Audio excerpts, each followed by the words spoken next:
Good morning. It's Wednesday, November 4th. I'm going to continue talking about shapes and some of the design issues.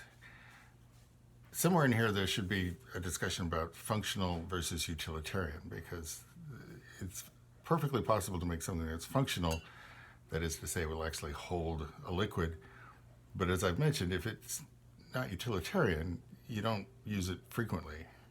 You could use it, but it's a bother. So a different kind of function is a musical instrument. In this case, a doumbek for Middle Eastern dance.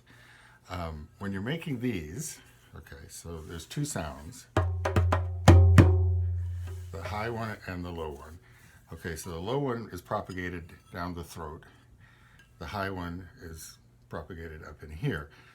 This one is actually a bit narrow. It should be wider. It would have a better range if it were wider.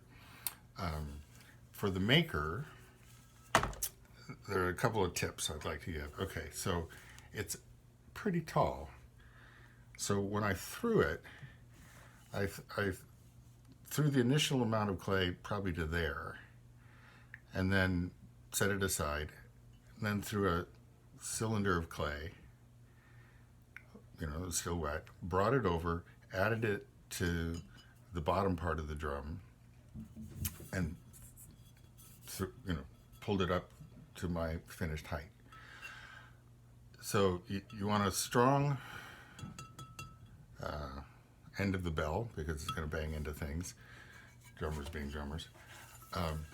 You also, at this end, this part needs to be curved and textured, although you can't see it here, so that the glue will bind to it and the goatskin will bind to it. And I learned to put a groove in the clay, just not much, but basically a guide right there when I was trimming, so that after the goatskin has been glued on, I have a line to trim away the excess. The other thing is, it's going to get fired this way because everything else is glazed. So that's the raw part. You want it to stay unglazed, again, so the glue will bind it.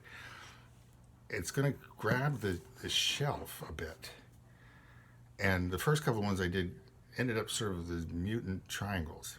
And what I learned was to throw an additional just disc of clay, just about that wide, that the drum would ride on. And so I put a little bit of sand under the disc, put the drum on the disc, and it kept everything round in the firing.